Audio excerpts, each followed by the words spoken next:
వాసుదేవాయ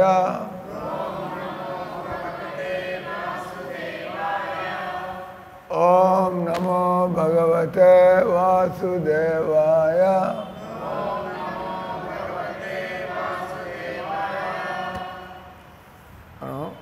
భగవద్గీత 7వ అధ్యాయం చదువుతున్నాం. 7వ అధ్యాయంలో 19వ శ్లోకం. ఈ అధ్యాయం పేరు అరే బుక్ తీసుకోవాలి. అరే బాబు లోపల పెట్టండి, లోపల పెట్టా.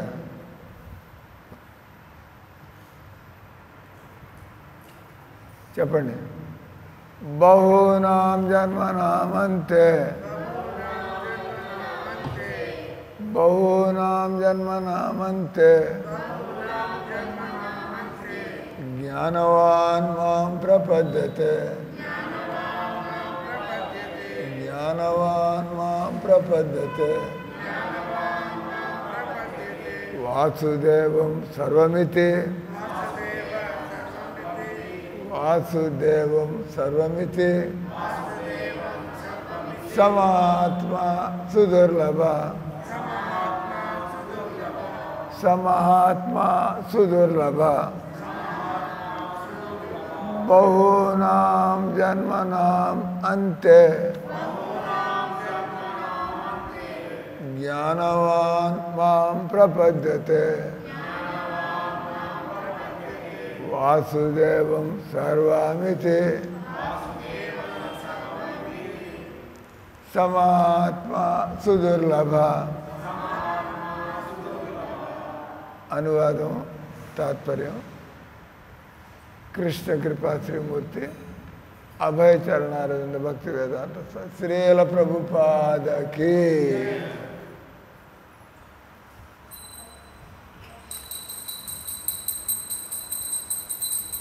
ఇక్కడ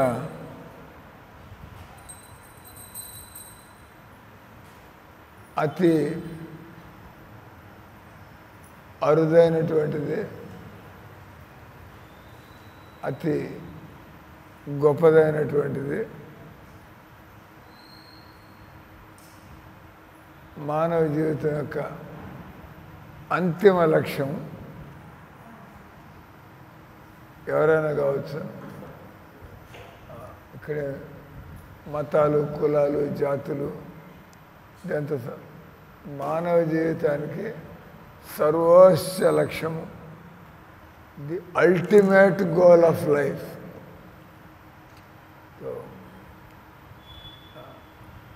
భగవంతుడు చెబుతున్నాడు, మనుషులు ఏది కావాలన్నా కూడా కృష్ణుడి దగ్గరికి రావాల. బహూనాం జన్మనాం అంతే.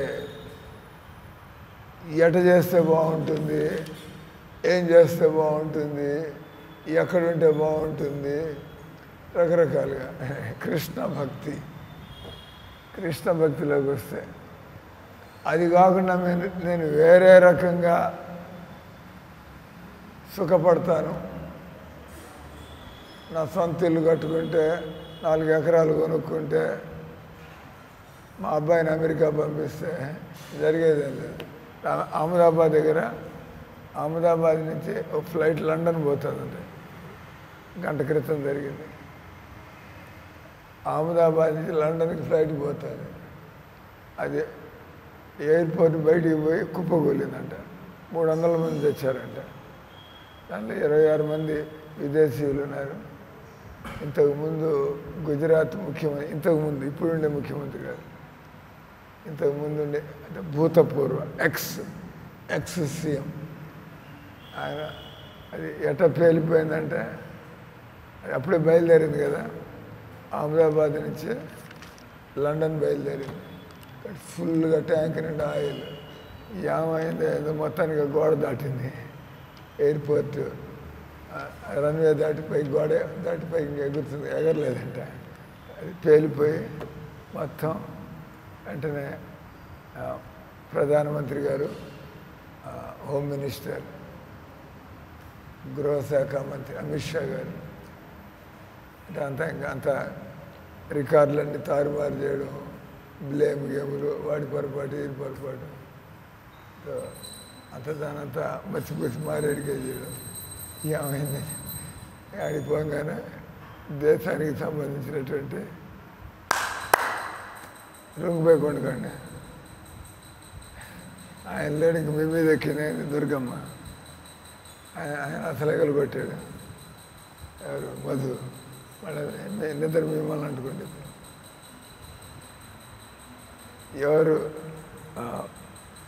బలహీనంగా ఉంటారో వాళ్ళ మీద వచ్చి కూర్చుంటుంది దుర్గాదేవి. All right. కాబట్టి పెద్ద ప్రమాదం అది. 300 మంది చచ్చిపోవడం అంటే మామూలు విషయం కాదు. వాళ్ళంతా కూడా మీలాంటి వాళ్ళు మాలాంటి వాళ్ళు కాదు, డబ్బు ఉన్నవాళ్ళు. అంటే విమానాలు ఎవడెక్కుతాడు, అమరావతి లండన్ ఎవడిపోతాడు, మీకేం పని నాకేం పని, ఎవడో పోతాడు. డబ్బు ఉన్నవాడు, పెద్ద పెద్ద బిజినెస్లని, పెద్ద పెద్ద. మొత్తానికి అది పేలిపోయింది, ఫుల్ ట్యాంక్తో ఉంది. ఆటం బాంబు వేలటిగా మంటలు అని. గుర్తుపట్టలేని విధంగా శవాలన్నీ కూడా కాలిపోతాయి. వీలేదు గుర్తుపట్టలేదు అంటే అంత మంటల్లో. ఇది పాయింట్ ఏంది, ఏందేందో ప్లాన్లు వేసుకుంటూ ఉంటారు, పిచ్చి పిచ్చి ప్లాన్లు. ఇక్కడ ఈ ప్లాన్లు ఏవి కూడా పనిచేయవు. ఏమన్నా ప్లాన్ చేసుకోండి, కానీ దుఃఖాలు అనేటువంటివి తప్పదు. ఏమన్నా ప్లాన్ చేసుకోండి, చావు అనేటువంటిది కూడా తప్పదు. ఇక చావు తప్పదు, దుఃఖాలు తప్పకపోతే ఇంక ప్లాన్ దేనికి వేయాలి, కూర్చొని భజన చేయడం మేలు కదా. చావు తప్పదు, దుఃఖాలు తప్పదు. బతికినన్నాళ్ళు దుఃఖాలు తప్పవు, ఆ తర్వాత ఇక్కడ బతికేది లేదు, పోవాలి ఇక్కడి నుంచి. అంటే ఎక్కడికి పోవాలో తయారవడం మేలు. ఆ దుఃఖాలు ఉన్నాయి కాబట్టి తప్పించుకోవడానికి మీరు ఎంత కృష్ణుడు చెప్పినట్టుగా బతికితే అన్ని దుఃఖాలు తగ్గుతాయి. మీరు ఎంత ఒళ్ళు తెలియకుండా బరి తెగించి విచ్చలుడిగా బతికితే అన్ని దెబ్బలు ఎక్కువ పడుతూ ఉంటాయి. ఎందుకంటే మనం భగవంతుడి నియమాల్ని ఉల్లంఘిస్తున్నాం. ఇక్కడ బహూనాం జన్మనాం అంటే జ్ఞానవాన్ మాం ప్రపద్యతే. అంటే ఈ అధ్యాయంలో భగవంతుడు ఆయన మనుషులకి అంత తొందరగా తలకెక్కది ఈ విషయం. అంటే మనకి తెలివితేటలు ఉన్నాయనుకున్నంతకాలం మనం కృష్ణుడి దగ్గరికి వచ్చేది లేదు. అది ఎందుకు నమ్ముకుని బతకాల? మనకి ఆస్తులు ఉన్నాయి, మనకి ఎంత పలుకుబడి ఉంది, నాకెంత హోదా ఉంది, నాకేం వచ్చింది, హరే రామ హరే కృష్ణ అంటూ కూర్చోవడం నాకేం అవసరం, తిరగడానికి మనకు బాగానే ఉంది కదా పరిస్థితులు, కారు ఉంది. కానీ మనం ఏ రోజుకి ఆ రోజు దేవుడికి దగ్గర అవ్వాలి. ఒక్కొక్క రోజు గడుస్తుందంటే మనం ఒకరోజు చావుకి దగ్గర అవుతున్నాం. That's all. మనకి రోజులు దగ్గర పడుతున్నాయంటే చావుకి దగ్గర పడుతున్నాం. అంటే 80 ఏళ్ళు, నేను 80 ఏళ్ళు బతుకుతా అంటే ఆల్రెడీ 70 ఏళ్ళు అయిపోయింది. ఇంకో 10 ఏళ్లలో మనం చావడానికి రెడీగా ఉండాలి. కానీ మనం రెడీగా ఉన్నామా ఏంది? ఇంకా ఏవేవో బంధాలు, ఏవో మనకి కోరికలు, ఏవేవో పనులు మనకి ఇంతకంటే ఇంపార్టెంట్ అనిపిస్తా అంటే మనం రెడీగా లేవు. మన కర్మలు ఇంకా పండలేదు. కానీ కృష్ణుడు ఎవడొస్తాడే నా దగ్గరికి? అందరూ రావాల్సింది కృష్ణుడి దగ్గరికి. మనుషులంతా కూడా కుక్కలు పిల్లలు రావు, అవి రాలేవు, ఆ జన్మ వేరేది. కుక్కలు పిల్లలు, కానీ మనుషులందరూ కూడా వాళ్ళు భగవంతుడి దగ్గరికి. అందుకే కష్టాలుంటే ఎవరి దగ్గరికి పోతాం? కష్టాలుంటే మళ్ళాంటి చేతగాని వాళ్ళ దగ్గరికి పోతే వాడేం చేస్తాడు? మనకి చేత కాదు, కష్టాల్లో పడ్డాం, పోయి వాడి కాళ్ళు వేడి పాళ్ళు పట్టుకుంటే వాడికే దిక్కు లేకపోతే వాడు మీకు చేసేది ఏంటి? కాబట్టి అతి తెలివి గలవాడు ఒక్క జన్మ మనం కృష్ణుడు చెప్పినట్టుగా బతకాల, కృష్ణుడితో పాటు బతకాల. కృష్ణుడితో ఉంటే మీకు కష్టాలు ఉండవని కాదు, కృష్ణుడితో ఉంటే మీకు సమస్యలు ఉండవని కాదు, కృష్ణుడితో ఉంటే మీకు ఓ అని కూర్చుంటే పైనుంచి పడిపోతూ ఉంటాయి, బంగారు నాణ్యాలు వర్షం కురుస్తూ ఉంటాయి. దేవుడితో ఉన్నారు కదా, దేవుడితో మనకి అన్నీ మంచి జరగాల, అట్లా ఇది మనం కృష్ణుడితో ఉన్నట్లయితే ఒక జన్మ మనం మళ్ళీ మళ్ళీ ఇక్కడికి రావాల్సిన అవసరం ఉండదు. కృష్ణుడితో ఉండడం అంటే బలవంతంగా ఉండడం, దానివల్ల లాభం వెళ్ళ. ఇప్పుడు ఎవడో ఇక్కడ మందిరంలో పనిచేస్తూ ఉంటాడు, వాడేదో డబ్బుల కోసం పనిచేస్తున్నాడు, వాడు కృష్ణుడి మీద ప్రేమ కొద్దీ ఏం పని చేయట్లే. ఆ రకంగా మందిలో ఉంటే లాభం ఏం లేదు.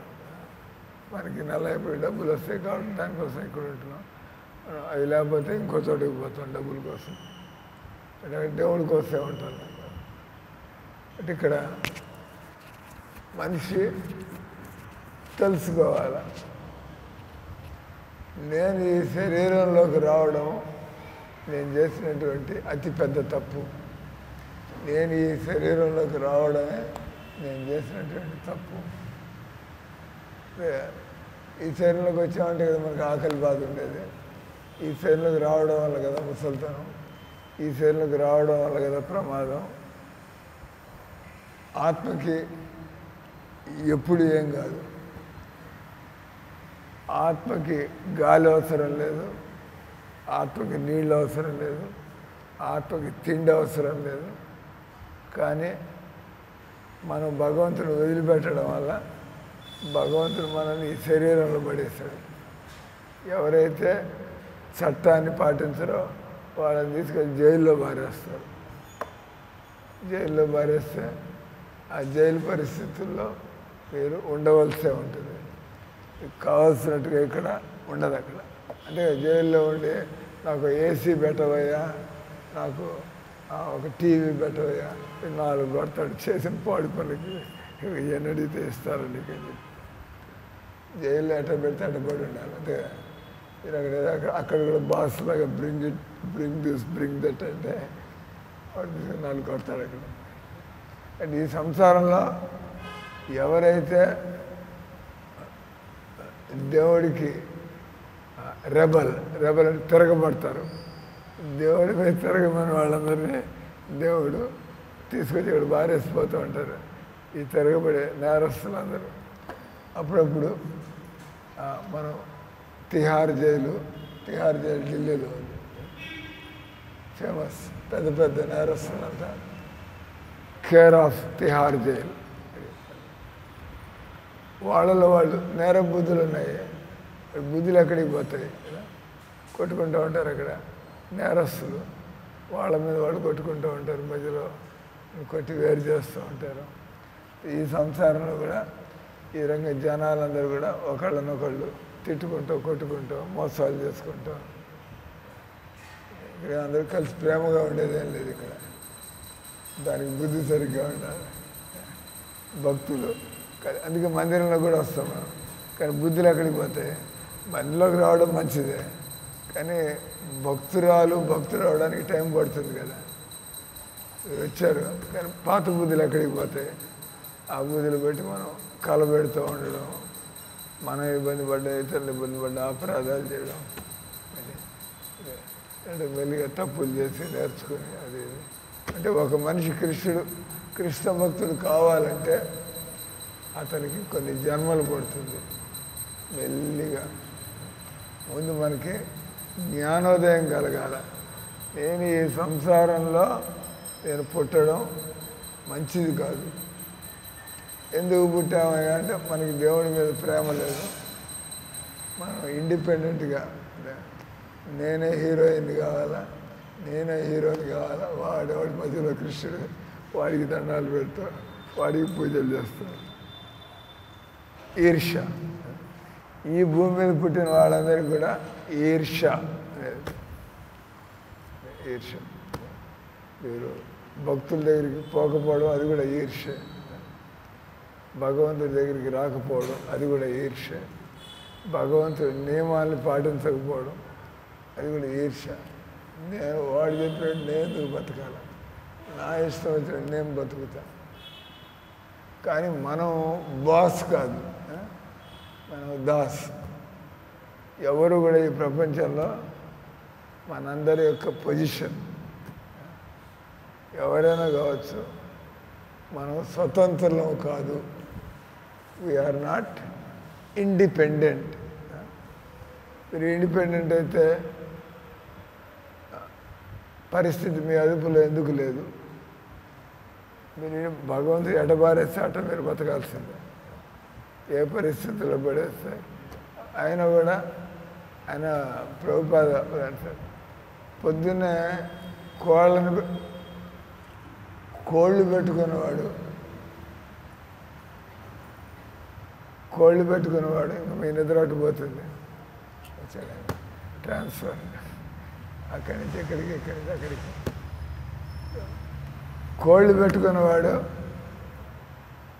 పొద్దున్న కోళ్ళని వదిలిపెడతాడు, బుట్టెత్తాడు. కోళ్ళని కుక్కరుకో కుక్కరుకో కుక్కరుకో, నేను ఇండిపెండెంట్.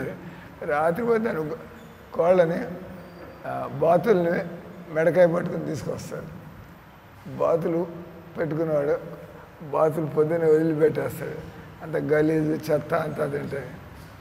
రాత్రి కాగానే ఆ బాతులు యజమాని అంతా మెడ పట్టుకుని అన్ని తలకాయలన్నీ పైన ఉంటే మెడ పట్టుకుంటాడు. అరడదు బాతులు ఇటు ఒక అరడదు తీసుకొచ్చి మళ్ళీ గంపలో పారేసి మళ్ళీ ముట్ట మూసేస్తాడు. ఇట్లా కోళ్ళు పట్టుకునేవాడు మీరు చూస్తూ ఉంటారు, కాళ్ళతో పట్టుకుంటారు కోళ్ళని. 2 కాళ్ళు పట్టుకుని ఆడలాడితేస్తారు. దాని తలకాయ పని తల తిరుగుతుంది. మిమ్మల్ని తల కింద చేసి కాళ్ళు పైకి పెడితే మీకు బుర్ర పని చేయదు. మన పరిస్థితి అది కాదు. మనం కాళ్ళు కింద ఉండాలా, తలకాయ పైన ఉండాలా. మిమ్మల్ని ఇట్లా పట్టుకుపోతుంటే అన్యాచురల్, సహజంగా. ఈ కోళ్ళనంతా తీసుకొచ్చి పగలంతా కూడా ఆ కోడి పుంజులు వాటిలో అవి కొట్టుకుంటూ ఉంటాయి. ఆ కోడి పుంజు కోడి ఒకదాని మీద ఒకటి ఎక్కుతూ ఉంటాయి. అంతా ఈ ప్రపంచం అంతా నా కోసం అన్నట్టుగా వాటి బతుకంతే కదా కోళ్ళు. అసలు మనం మనుషులం కాబట్టి నేనేమండి ఈ ప్రపంచంలో నా పరిస్థితి అని మనకు కొద్దిగా అర్థం చేసుకోవచ్చు. కోళ్ళగా వదిలిపెట్టగానే బస్ అంతా ఈ ప్రపంచం అంతా నా కోసం అన్నట్టుగా తినేది ఏంటంటే పురుగులు, చీము, నెత్తురు ఇవన్నీ తింటూ ఉంటాయి మొదలుపెట్టి. ఆ తర్వాత కోళ్ళు వాడికి తెలియని కూడా తెలీదు. రేపు చికెన్ బిర్యానీ చేయబోతున్నారు, మనం అవుట్ అని వాటికి తెలియదు పాపం. అదే ఇక్కడ పర్మనెంట్ అన్నట్టు నెక్స్ట్ డే చికెన్ బిర్యానీ, వాడి జీవితం ముగిసిపోతుంది. అంటే ఈ కోళ్ళు ఏ విధంగా నేను ఇండిపెండెంట్ అనుకుంటూ ఉంటాయి. కానీ సాయంత్రం కాగానే వాటిని పట్టుకొని తీసుకొచ్చి కోళ్ళ బొట్టులో పడేస్తాడు. వాడు ఎప్పుడు తినాలంటే అప్పుడు. వాడు ఏదో అంటాడు, ఇంటికి ఎవరైనా బంధువులు వస్తే కోళ్ళకి ఇబ్బంది అంట, ఇంటికి బంధువులు వస్తే చికెన్ బిర్యానీ తయారు కాబోతుంది. వాడాడు వస్తే వీటికి ప్రాణం పోతుంది మధ్యలో. వాడిని సంతోషపెట్టడానికి వీటికి ప్రాణం. అంటే ఎవరు వస్తారే కృష్ణుడి దగ్గరికి? అనుభవం లేనటువంటి వాళ్ళు ఎవరు కృష్ణుడి దగ్గరికి వచ్చే అవకాశం లేదు. అనుభవం లేని వాళ్ళ తెలివితేటలు, అతి తెలివితేటలు ఎన్నెన్నో వెతుక్కుంటూ ఉంటారు ప్రపంచం అంతా. మామూలుగా మీరు బృందావనం పోయినట్లయితే ఈ టైంలో బృందావనంలో ఇస్కాన్ మందిరం ఫుల్గా కిటకిటలాడుతూ ఉంటుంది. దేశం అంతటి నుంచి భక్తులు, వాళ్ళకి తెలుసు కృష్ణుడి దేవుడు. నేను అంత దూరం నుంచి బృందావనం వచ్చా, ఈ మందిరంలో కూర్చొని చక్కగా భగవంతుని దర్శనం, భగవంతుని భజనలు, ఇట్లా ఏమైనా క్లాస్ ఉంటే వినడం. అంటే మనుషుల్లో కర్మకాండులు, మామూలు మనుషులంతా కూడా పాపిష్టి జీవితం గడుపుతూ ఉంటారు. అంటే ఇష్టం వచ్చినట్టు. ఎవరు కూడా నేను భగవద్గీతలో చెప్పినట్టు బతకాలా, నేను భగవంతుని నియమాలు పాటించాలా, దాన్ని ఆలోచిస్తున్నారే. ఇళ్లలో మీ ఇళ్లలో మీరు ఏం మాట్లాడుకుంటూ ఉంటారు? మన అమ్మాయి ఇది కావాలంటుంది, నా పెళ్ళం ఇది కావాలని, దేవుడు అట్లా చేయమంటాడా? అది మాట్లాడేవాడే ఉండు. ఎవరికి వాళ్ళు ఇండిపెండెంట్గా ఎవరికి దోచినట్టు వాళ్ళు అంత స్పర్ధలు. అంటే ఈ సంసారంలో ఎక్కువ మంది వాళ్ళు పాపపు జీవితం గడుపుతూ ఉంటారు. వాళ్ళలో కొంతమంది వాళ్ళు కర్మకాండులు. కర్మకాండులు అంటే వాళ్ళు భక్తుల్లాగా కనిపిస్తూ ఉంటారు, కానీ వాళ్ళు అవన్నీ చేసేది వాళ్ళ కోరికలు తీర్చుకోవడం కోసం. ఫ్రూటివ్ వర్కర్స్, కర్మకాండులు. అంటే వాళ్ళు మందిరానికి వచ్చే వాళ్ళంతా కూడా అడిగాను నిన్న ఎవరినో, ఏం మందిరానికి ఎందుకు మనశ్శాంతి కావాలంట. అంటే అది ఒప్పుకుంటుంది, బయట మనశ్శాంతి లేదు సార్, మనశ్శాంతి కోసం ఇక్కడ వస్తున్నాను. నువ్వు పాడు పనులు చేస్తుంటే మనశ్శాంతి ఎక్కడ ఉంటుంది నీకు? ఏమన్నా సరిగ్గా బతుకుతున్నా? దేవుడు చెప్పిన పద్ధతిలో బతికితే వెళ్ళిగా మనం దారిలోకి వస్తుంది. వాడు నానా గలీజ్ పనులు చేసి మనసంతా అశాంతి పాలయ్యి పొరపాటు దేవుడు గుర్తొచ్చి, అది కూడా కృష్ణ మందిరానికి రావడం అనేది అది మామూలు విషయం కాదు. మనం అనుకుంటూ ఉంటాం ఆ మందిరం పోతున్నా ఈ మందిరం, కానీ తెలిసి తెలియకో కృష్ణ మందిరానికి రావడం, తెలిసి వస్తున్నారంటే ఇది చాలా జ్ఞానవంతులు. అందుకని బహూనాం జన్మనాం అంటే జ్ఞానవాన్, ఎన్నో జన్మల అనుభవాలు, జ్ఞానము కలిగినటువంటి వాళ్ళు. ఈ జీవితం ఏ విధంగా నీటి మీద బుడగ లాంటిది, ఏందేందో అనుకుంటూ ఉంటాం, మన బతుకంత పెద్ద ప్లాన్ వేస్తూ ఉంటాం. చాలామంది ప్రభుపాద చెబుతారు, చాలామంది డబ్బులు ఎందుకు బ్యాంకులో వేసుకుంటున్నామంటే, నాకు రోగం వస్తే అపోలో హాస్పిటల్ అడ్మిషన్ కావాలి, నాకు ఈ హాస్పిటల్ వద్దు, నాకు అపోలో హాస్పిటల్కి పోవడానికి వాడు డబ్బులు పోగు చేసుకుంటున్నాడు. తర్వాత చనిపోయిన తర్వాత వాడికి శవానికి సంబంధమే లేదు. కానీ వాడు నేను చనిపోయిన తర్వాత నాకు పెద్ద ఎత్తున నాకు అంత్యక్రియలు జరగాల. వాడి శవానికి జరుగుతుంటే వాడికి వచ్చిన అక్కడ ఆయన తెలివితేటలు, వాళ్ళు తెలివితేటలు పొందని నేను చచ్చిన తర్వాత ఆ న్యూస్ పేపర్లో అంతా నా పేరు రావాలా, టీవీలో అంతా నన్ను చూపించాలా, ఊరంతా నా సేవ వెనకాల పడి రావాలా. అంటే వాడంతా శరీరాన్ని పట్టుకుని ఏళ్ళాడుతున్నాడు అంతే కదా. అంటే కర్మకాండులు అంటే వాళ్ళు ఏదో శాస్త్రాల మీద నమ్మకం ఉన్నట్టుగా, శాస్త్రాలు చెప్పినట్టుగా చేస్తున్నట్టుగా కనిపిస్తుంది. కానీ వాళ్ళ కర్మకాండులు అంటే నేను శాస్త్రాలు చెప్పినటువంటి కర్మలు చేస్తే నాకు స్వర్గలోక ప్రాప్తి కలుగుతుంది, లేదా నేను గొప్ప ధనికుల కుటుంబాల్లో ధనికులను అవుతాను, లేదా ధనికుల కుటుంబాల్లో జన్మ దొరుకుతుంది. ఆ కోరికలతో అంటే మళ్ళీ ఇక్కడే పడి ఆడుతున్నారు. అంటే అర్థం కాలే ఆయనకి ఈ శరీరం యొక్క దుస్థితి, శరీరానికి ఏం గతి పడుతుంది అర్థం కాలే వాళ్ళకి. అంటే ఎవరు వస్తారు అంటే ఆత్మజ్ఞానం ఉన్నవాళ్ళు, వాళ్ళు దేవుడి దగ్గరికి. ఈ కర్మకాండలకి ఆత్మజ్ఞానం వల్ల స్టేటస్ పెంచుకోవడం. జ్ఞానులు వాళ్ళు భగవంతుడి దగ్గరికి, వాళ్ళు కూడా భగవంతుడికి సేవ చేయడం కోసం రాదు, వాళ్ళు భగవంతుడి దగ్గరికి వచ్చేది మోక్షం కోసం.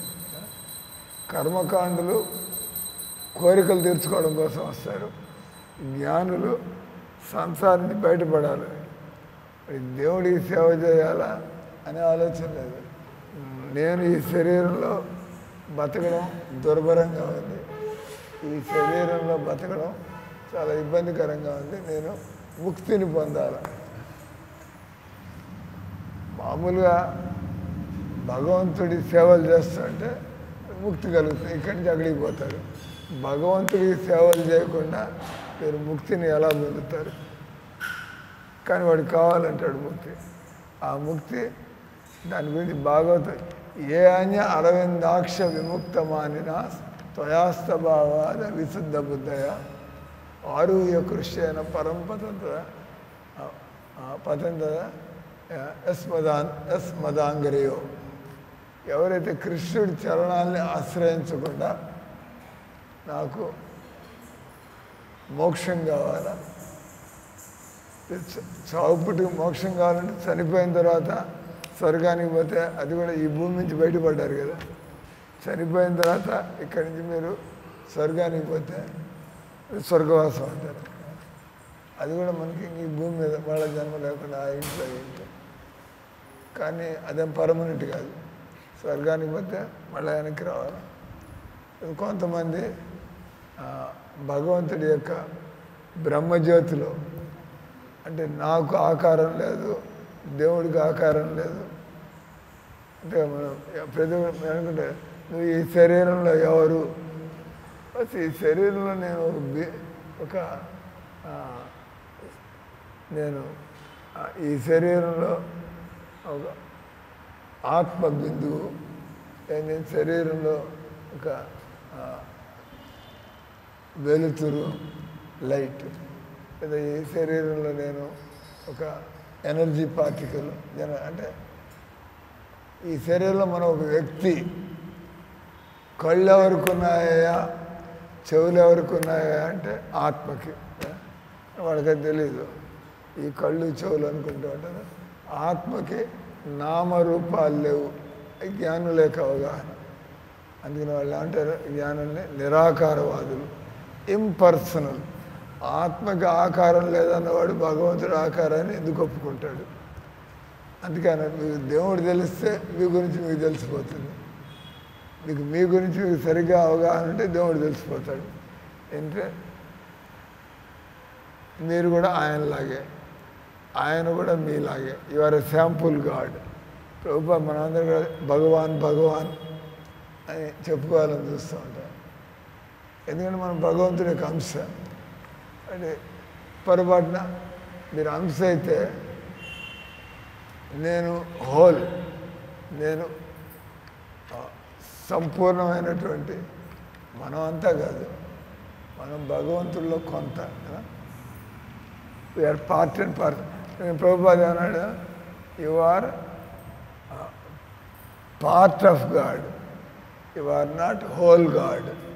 మీరు హోల్ గాడ్ అయితే ఈ అగచాట్లు అనేది, మీరు భగవంతుడైతే అజ్ఞానం దేనికి, మీకు భగవంతుడైతే దుఃఖాలు దేనికి, భగవంతుడైతే ఈ చావు పుట్టుకలు చక్కర్లు కొట్టడం ఏంది, మీరు భగవంతుడైతే ఈ ఎతుకులాట ఏంది.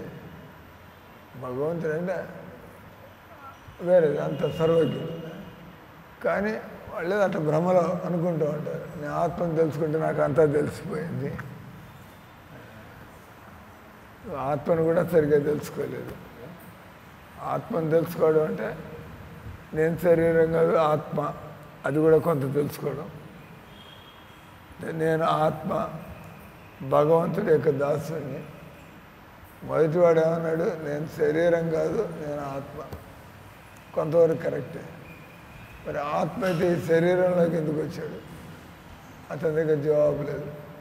దానికి జవాబు ఏంటంటే నేను భగవంతుడి యొక్క అంశ, భగవంతుని వదిలిపెట్టాను కాబట్టి నేను స్వతంత్రంగా నా ఆలోచనల ప్రకారం అనుభవించడానికి నేను ఇక్కడ వచ్చిపడ్డాను. కాబట్టి జ్ఞానులు వాళ్ళకి ఈ జీవితం అంటే విసుగు పుడుతుంది, కానీ వాళ్ళకి దేవుడి మీద ప్రేమే ఉండదు. అందుకని వాడు కోరికలతో పోయి, నేను కోరికల కారణంగా ఈ సంసారంలో జన్మెత్తాను, కాబట్టి కోరికలు చంపుకోవాలా. భక్తులు వాళ్ళు ఏం ఆలోచిస్తూ ఉంటారు, జ్ఞానులు కోరికలను చంపుకోవాలని చూస్తూ ఉంటారు. భక్తులు ఏం చేస్తూ ఉంటారు? భగవంతుడి కోరికలుగా మార్చుకుంటారు. కరెక్ట్. జ్ఞానులు కోరికల్ని చంపుకోవడానికి. ఆయన వివేకానందుడికి అన్నేళ్ల తర్వాత ఆయనకి ఏదో కామవాసన పుట్టిందంట. అన్నేళ్ళు ఆయన ఆడవాళ్ళతో లేకుండా బతికాడు ఆయన. కానీ సడన్గా ఆ కోరిక, నేను ఆయన వెళ్ళి పెనం మీద కాలుతున్న పెనం మీద కూర్చున్నాడు ఆ కోరిక తేవడానికి. వాళ్ళ బతుకులు అట్లుంటాయి. దీన్ని దైవభక్తిలో ఉంటే మనం మెల్లిగా ఇలా ఈ కోరికల నుంచి ఆ కోరికలకు మనసు తిప్పుకోవచ్చు. మనకి దేవుడికి సేవ చేయాలని కోరిక లేకపోతే పెళ్ళాం బిడ్డలకి సేవ చేయాల్సిందే, సమాజానికి సేవ చేయాల్సిందే, మీ శరీరానికి సేవ చేసుకోవాల్సిందే. మీ శరీరాన్ని కూడా ఏళ్ళాడుతూ ఉంటారు. నాకు ఇట్ట కావాలి, నాకు అట్ట కావాలి, నాకు ఇట్ట కావాలి, నాకు ఇట్ట కావాలి. ఏం చేసుకున్నా కూడా ఈ ఇంద్రియాల యొక్క పరిస్థితి అవి గొంతెమ్మ కోరికలు. ఈరోజు ఉండే ఆలోచన రేపు ఉండదు. అవునా కదా? మన బతుకులు అంతే కదా. ఎగురుతూ అంటే ఆలోచనలు, ఏం చేయాలి అవకాశాలు వెతుకుతూ ఉంటాం మనం. ఎక్కడికి పోయినా కూడా ఇంతకంటే ఆ కృష్ణుడు దొరకనంత వరకు ఇంతకంటే పోతానే ఉంటారు. కృష్ణుడు దొరికితే ఇంతకంటే నాకేం అక్కర్లేదు కృష్ణుడి కంటే, ఆ స్థితికి వస్తారు. కాబట్టి ఇక్కడ బహూనాం జన్మనాం అంటే మామూలు జ్ఞానులు కూడా కృష్ణుడి దగ్గరికి రాలేరు. జ్ఞానానికి ఆఖరి స్టేజ్కి వచ్చినటువంటి వాడు, అంటే నిజంగా పూర్తి జ్ఞానం ఉన్నటువంటి వాడు అని అంటారు. వేదాంతి అంటారు. వేదాంతి అంటే జ్ఞానానికి అంతం చూసినటువంటి వాడు. కాబట్టి అంతిమ జ్ఞానం ఏంటయా అంటే నేను శరీరం కాదు, నేను ఆత్మని, నేను కృష్ణుడి యొక్క అంశాన్ని. కాబట్టి ఇప్పుడు మన కాళ్ళు చేతుల పని ఏంది? మన కాళ్ళు చేతుల పని 24 గంటలు మన సేవ కోసం రెడీగా ఉంటాయి. ఈ కాళ్ళు చేతులు ఈ శరీరం కోసం, ఈ పొట్ట కోసం పనిచేస్తూ ఉంటాయి, డబ్బు కోసం పనిచేస్తూ ఉంటాయి, సుఖం కోసం కాళ్ళు చేతులు వేరుగా ప్లాన్ లేవు. నీ కాళ్ళు ఇప్పుడు ఉంటా, ఇప్పుడు చేతులు ఇట్లా పెట్టి మాట్లాడుతున్నా, ఇట్లా అనాలి. వీటికి వేరే పనే లేదు. ఆలోచనలు బట్టి ఈ కాళ్ళు చేతులు ఎగురుతూ ఉంటాయి కదా. ఇండిపెండెంట్ ఏం లేదు. బస్ నాకు ఎట్ట కావాలంటే అట్ట కాళ్ళు చేతులు కదులుతూ ఉంటాయి. ఆ రకంగా మనం భగవంతుడి కోసం ఎప్పుడైతే బతుకుతామో అప్పుడు మీరు మళ్ళీ జన్మని తప్పించుకోవచ్చు. అంటే జ్ఞానులు వాళ్ళకి సంసారం అంటే విసుగొచ్చి విరక్తి కలిగి వాళ్ళు దేవుళ్ళలో కలిసిపోవాలి ఆలోచించరు. అంటే గురువు లేకపోతే ఏం ఆలోచిస్తారు? దేవుళ్ళలో కలిసిపోవాలంట. దేవుళ్ళు కలిసిపోయేది ఏంటి? దేవుళ్ళు కలిసిపోవడం అంటే ఏం లేదు. ఏదో వాళ్ళ ఆలోచన. మనం దేవుడి సేవకుడు అవ్వాలా, ఈ సంసారంలో మనం బానిసలై బతకాలి. ఇక్కడ బానిస, అక్కడే బానిస. కానీ ఇక్కడ బానిస అయితే మనం థ్యాంక్లెస్. ఎంత సేవ చేసినా కూడా మనకి సుఖం కానీ తృప్తి కానీ. దేవుడి సేవలో బట్టి మెల్లిగా. అందుకని భగవంతుడు ఏమన్నాడు? బహూనాం జన్మనాం అంటే జ్ఞానవాన్. ఇంకొకటి ఉందో జపాబ్ చేస్తాం. కర్మకాండుల గురించి చెప్పాము. ఇక్కడే వాళ్ళ పరిస్థితులు మెరుగుపరుచుకోవాలని చూస్తూ ఉంటారు. జ్ఞానులు మరి ఈ సంసారం నుంచి వెళ్ళి దేవుళ్ళు కలిసిపోతే నాకు మళ్ళీ జన్మ ఉండదు వాళ్ళ ఆలోచన. తర్వాత యోగులు అని ఉంటారు. యోగా కష్టమైన పద్ధతి, కానీ వాళ్ళకి తెలిసింది అది. యోగాలోకి వస్తారు. యోగాలోకి వస్తే వాళ్ళకి కొన్ని శక్తులు వస్తూ ఉంటాయి, సిద్ధులు.